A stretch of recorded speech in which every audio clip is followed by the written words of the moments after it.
There is a particular kind of silence that settles over a graveyard at night, heavy, still, the sort of quiet that makes your footsteps sound too loud and your heartbeat feel too obvious. We feel it instinctively that graveyards are places you pass quickly, speak softly near, and do not linger in unless absolutely necessary. That feeling is so deeply wired into us that it seems ancient, primal, universal. But here is the thing about that feeling. It is not ancient at all. It is surprisingly new because for most of human history, and specifically for the men, women, and children of medieval Europe, the graveyard was not a place of dread.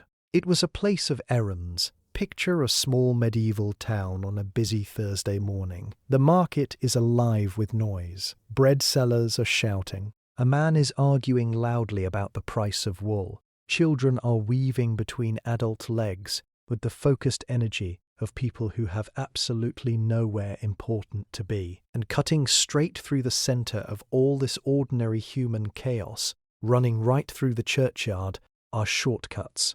Literal paths worn into the earth by thousands of feet over hundreds of years.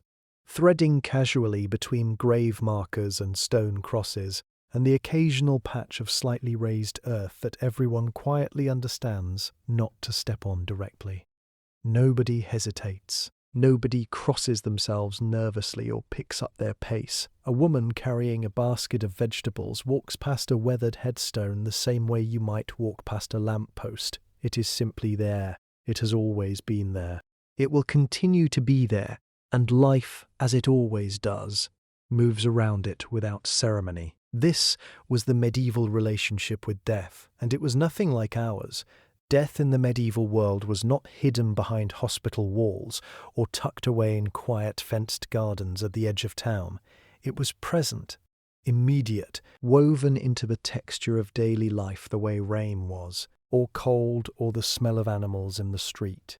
You did not avoid death. You lived next to it, sometimes literally, and you made your peace with that arrangement somewhere round the age of 5. The churchyard was the heart of this arrangement. In most medieval towns, the church was the largest and most central building, and the churchyard wrapped around it like a living, breathing extension of the community. It served as a meeting place, a marketplace, a playground, a shortcut, and yes, a burial ground, all at once and without any apparent contradiction. People conducted business between headstones. Lovers arranged to meet by the church wall. Priests occasionally had to ask children to stop running quite so enthusiastically past the newer graves. And then there were the bones. Medieval burial was not the permanent, sealed, undisturbed arrangement we imagine today. Graves were shallow, space was limited. After heavy rain, the earth had a way of giving things back. A skull here, a femur there, bones emerging from the soil with the quiet stubbornness of tree roots reclaiming a path. And the response of the average medieval person upon encountering a human skull on their morning walk was not horror. It was mild inconvenience, a nudge with the foot, a mental note that someone ought to tidy that up before Sunday. The dead were neighbours, undemanding ones mostly, and the living had simply learned to be polite about it. There is something deeply human about the desire to organize, to sort, to stack, to create order from chaos. We see it in our cupboards, our bookshelves, our color-coded calendars.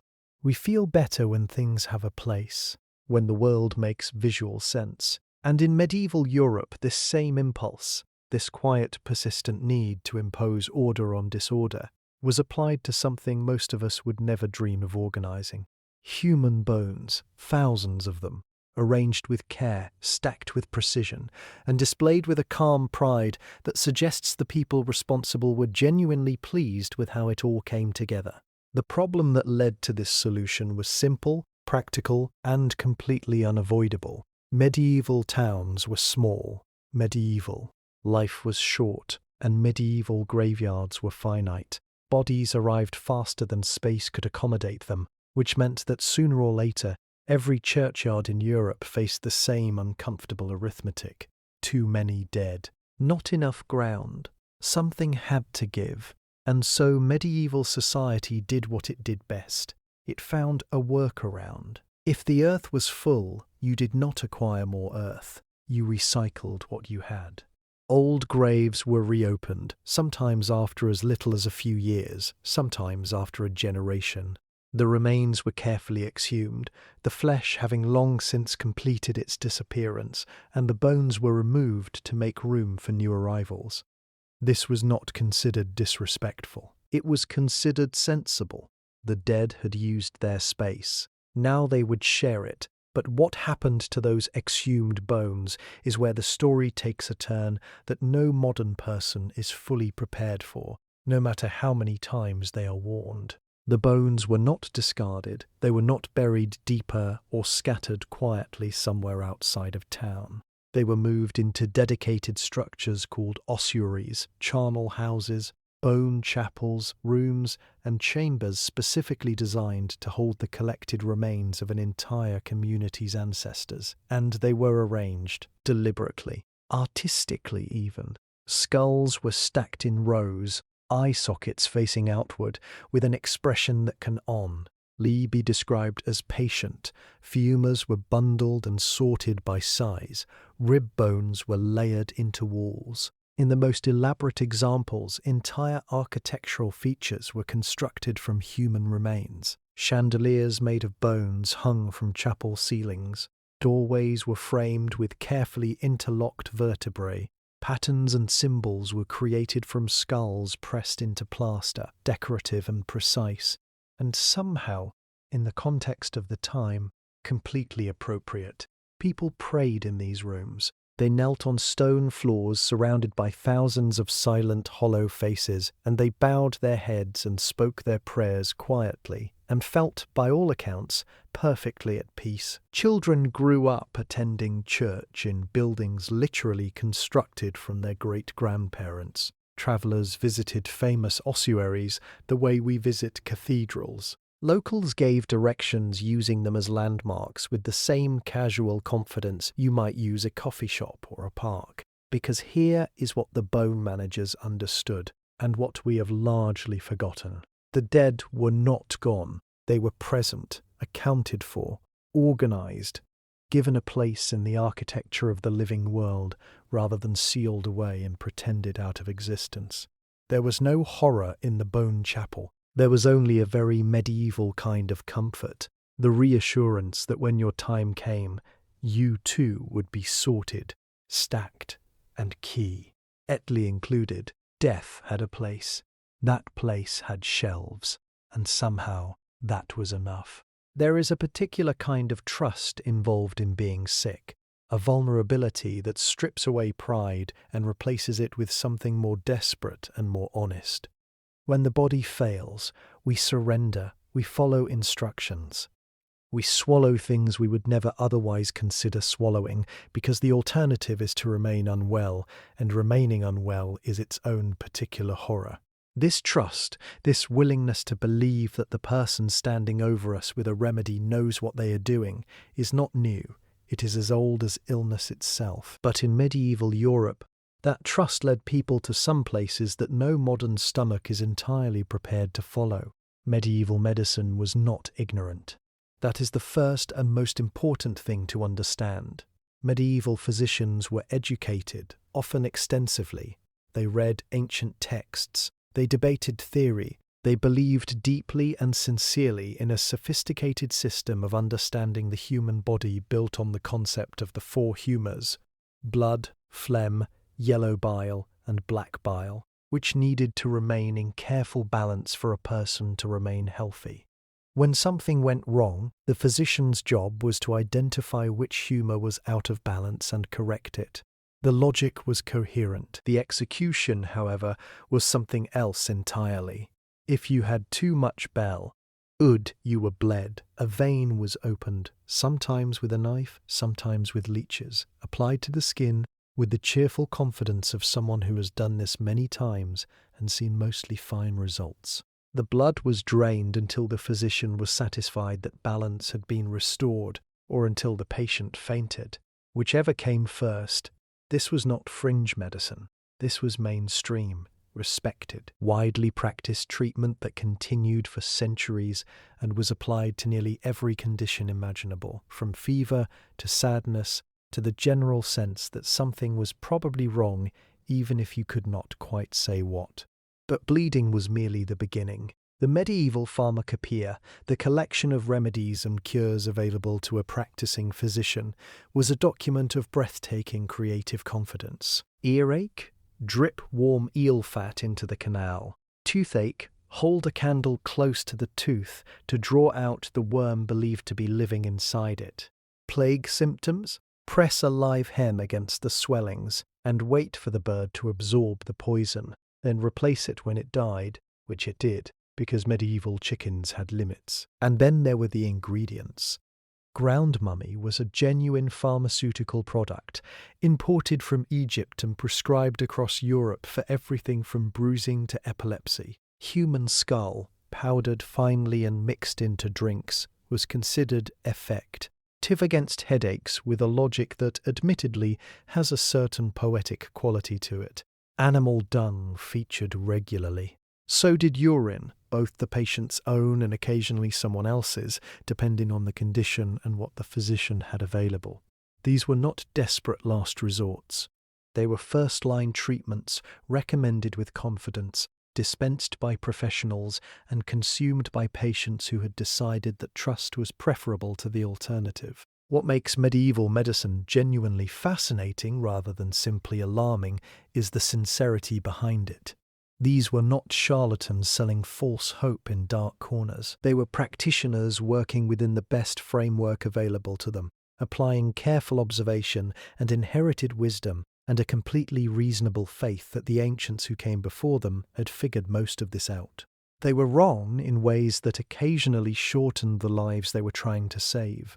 But they were earnestly, devotedly, thoroughly wrong, and perhaps that is the most human thing about them, the unshakable belief that with the right ingredients and enough confidence, the body could be reasoned back into health.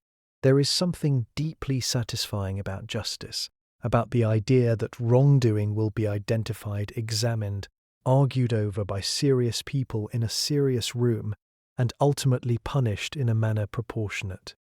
To the offence, we built entire systems around this satisfaction: courts, judges, lawyers in increasingly expensive suits. The machinery of justice is vast and complicated, and occasionally absurd, but underneath all of it runs a simple and very human belief that the world should make sense, that actions should have consequences, that someone, somewhere should be held accountable. Medieval Europe shared this belief entirely. It simply applied it to a much wider range of defendants than we do today. In the medieval legal imagination, the concept of accountability had no species barrier. If harm was done, someone was responsible. And if that someone happened to have 4 legs or 6 or wings or no legs at all, that was a logistical inconvenience rather than a reason to abandon the proceedings. Animals were tried in medieval courts with the same procedural seriousness applied to human defendants. They were given representation, arguments were made on their behalf, verdicts were delivered. Sentences were carried out, and the people involved did not consider this strange, because to the medieval legal mind it was not strange at all. It was justice, the cases are real, and they are documented, and they have a quality that sits somewhere between fascinating and completely bewildering. In 1457, a sow and her 6 piglets were tried in Savigny, France, for the murder of a 5-year-old child. The sow was found guilty and sentenced to death. The piglets, their involvement being less clear and their youth considered a mitigating factor, were acquitted and returned to their owner, who was required to post a bond guaranteeing their future good behaviour. The court took the bond seriously, so presumably did the piglets. Insects were prosecuted for agricultural damage, with a thoroughness that suggests medieval lawyers had a great deal of time and a genuine commitment to the bit. Weevils destroying crops in a French village were summoned to appear in court. When they failed to appear, which they did consistently and without apparent remorse, they were appointed a defence attorney. because even absent weevils deserved representation. Arguments were made. Counter-arguments were offered. The insects were ultimately ordered to vacate the crops and relocate to a designated alternative area, the implication being that they would comply if the ruling was sufficiently clearly worded. Rats received similar treatment, so did caterpillars, locusts, and on at least one recorded occasion, a colony of termites whose structural damage to a monastery was deemed serious enough to warrant formal legal action. The termites did not appear in court either. Their lawyer argued that they had contributed positively to the ecosystem and that their eviction would cause broader harm. The court considered this argument with apparent sincerity before delivering its verdict. What lies beneath all of this, beneath the trials and the defense attorneys and the formally worded eviction notices delivered to insects, is something genuinely moving. A belief so complete and so committed that the world operated according to moral principles that even nature was subject to, that justice was not a human invention but a cosmic fact. That wrongdoing, anywhere, demanded accountability everywhere. It was wrong in its conclusions. The weevils did not comply. The rats continued ratting. But it was sincere in its foundation. And sincerity, even when it is completely spectacularly mistaken, deserves at least a small measure of respect. There is a myth about medieval people that has survived so stubbornly and spread so thoroughly that most of us absorbed it without ever questioning where it came from. The myth goes like this. Medieval people were dirty, comprehensively, enthusiastically, almost professionally dirty. They did not bathe. They did not wash. They wandered through their short, difficult lives in a permanent fog of unwashed wool and accumulated grime, pausing occasionally to throw waste from upper windows and then continuing on their way, unbothered and unscented. It is a vivid image. It is also, in its broad strokes, almost entirely wrong. Medieval people cared about clean. Linus, they thought about it, wrote about it, argued about it, and pursued it with genuine dedication. They simply had a very different understanding of what cleanliness actually meant. The medieval theory of cleanliness was built on a foundation that made perfect internal sense, given what people knew or believed they knew about the human body at the time. The skin, it was widely understood, was porous, full of tiny openings through which the body breathed and through which, crucially, disease could enter. Water, particularly hot water, was dangerous precisely because it opened these pores further, creating an invitation for pestilence to walk straight in and make itself comfortable. Bathing in this framework was not hygienic. It was a health risk, and avoiding it was not laziness, it was medicine. This does not mean medieval people sat quietly inside their own filth and called it a day. It means they cleaned themselves differently, through methods that addressed surface dirt without the perceived danger of exposing open pores to contaminated water.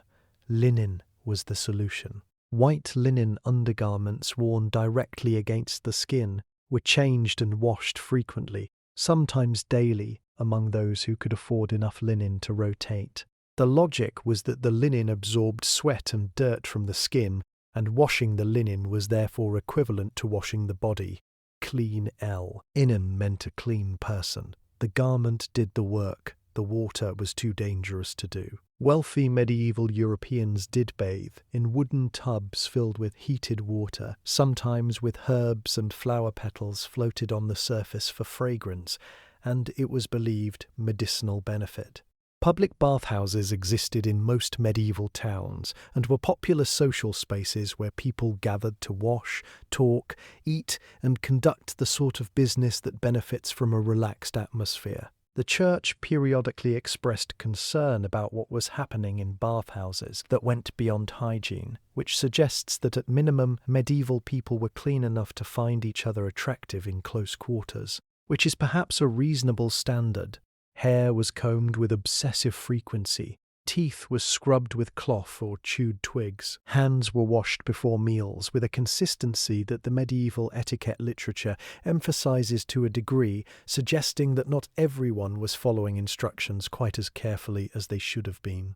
Medieval people used rosewater on their faces, vinegar as a deodorant, and aromatic herbs tucked into clothing to manage the inevitable realities of a life lived without modern plumbing. They were working, in short, remarkably hard at the problem. What they lacked was not the desire to be clean, but the understanding of why certain things made people sick.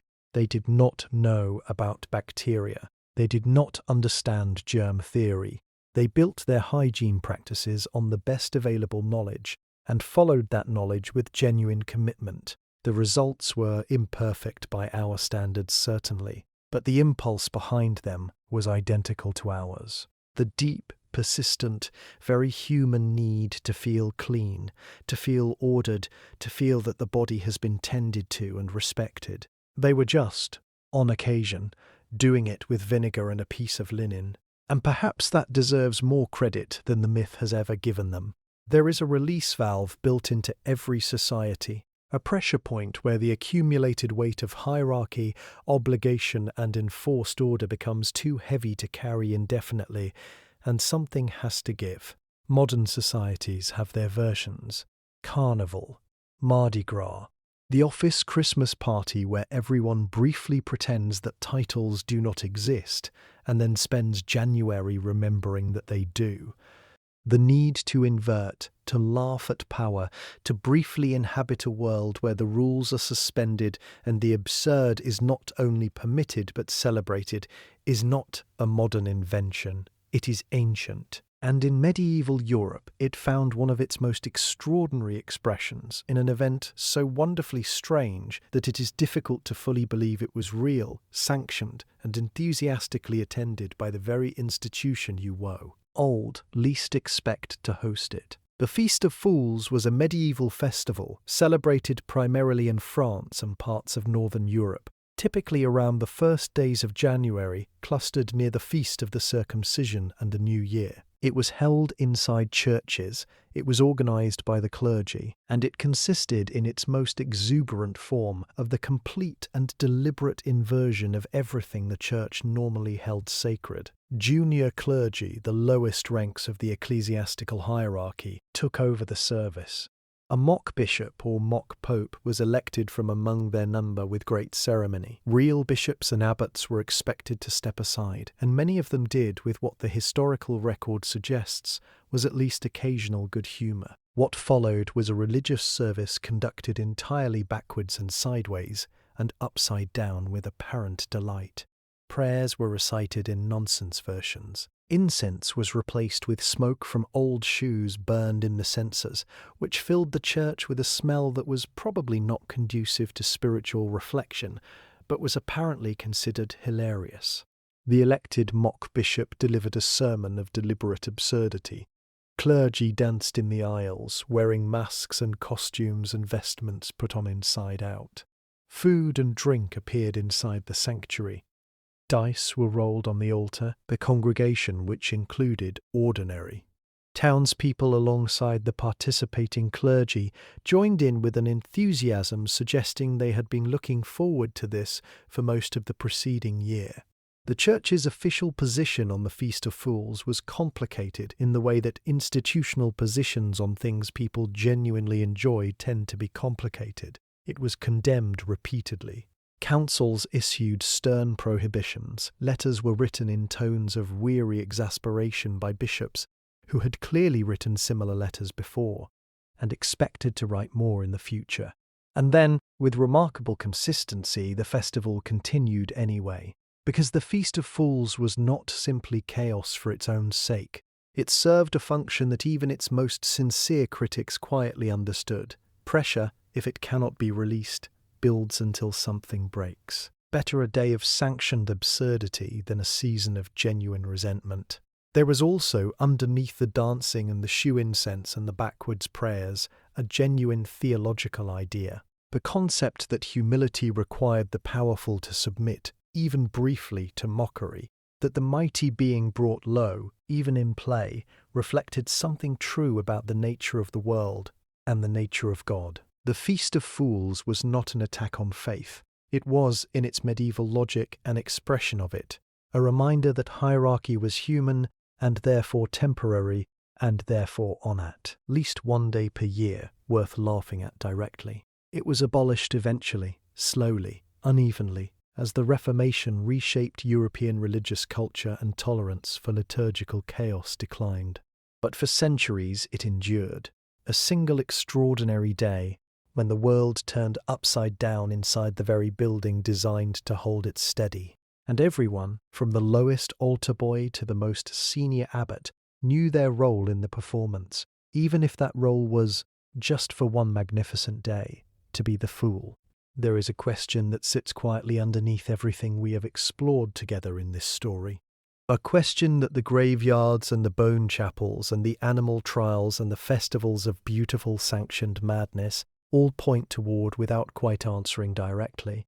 The question is this: how did they do it? How did ordinary medieval men and women and children wake up every morning in a world where death was visible and immediate and completely unmanaged, where bones surfaced after rain and medicine was made of ground ancestors, and the graveyard was also the shortcut to the market, and simply continue, not in despair, not in denial, but with a kind of calm, weathered, practical steadiness that looks, from where we stand, almost incomprehensible? The answer, or the closest thing to an answer that history is willing to offer, is that they did not have the option of L. Ooking away, and in not having that option, they developed something we have largely lost. A fluency with mortality that was not morbid, but was instead deeply, quietly honest. Death in the medieval world was not an interruption to life. It was a feature of it, present from childhood, woven into the calendar through feast days for the dead and prayers for the departed, and the physical architectural reality of bones in the walls of the building where you worshipped every Sunday. You could not pretend it was not coming, and so you did not pretend. You looked at it directly, and you made your arrangements, and you carried on. The medieval concept of memento mori captured this orientation in two Latin words that translate simply as "remember that you will die." It was not a threat. It was not a source of despair. It was a practice, a daily, deliberate remembrance of mortality, intended not to paralyze but to clarify. When you know your time is finite, the argument went, you spend it differently. You argue less about small things. You forgive more readily. You notice the quality of light on a winter afternoon, and the warmth of bread fresh from an oven, and the sound of someone you love moving through a room nearby. Memento mori was not darkness. It was an instruction to pay attention while there was still time to pay attention. We have built a world almost perfectly designed to forget this. Death in the modern world is managed, medicalized, removed from ordinary sight. We do not encounter bones on our morning walk. We do not pray in rooms made of ancestors.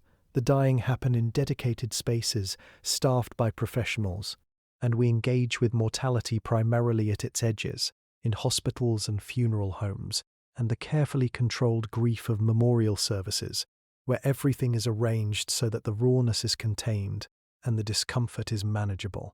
We are cleaner about it. We are also perhaps less prepared. Medieval people were not braver than us. They were not more enlightened or more spiritually advanced. They were ordinary human beings doing what ordinary human beings have always done, which is adapt to the world they were born into and find meaning inside the constraints it imposed. They adapted to a world where death was everywhere by refusing to make it into a monster, by sitting with it, walking past it, building their churches next to it, organizing its remains with care, and teaching their children to step around the bones without fear, because the bones were simply part of the landscape, and the landscape was home.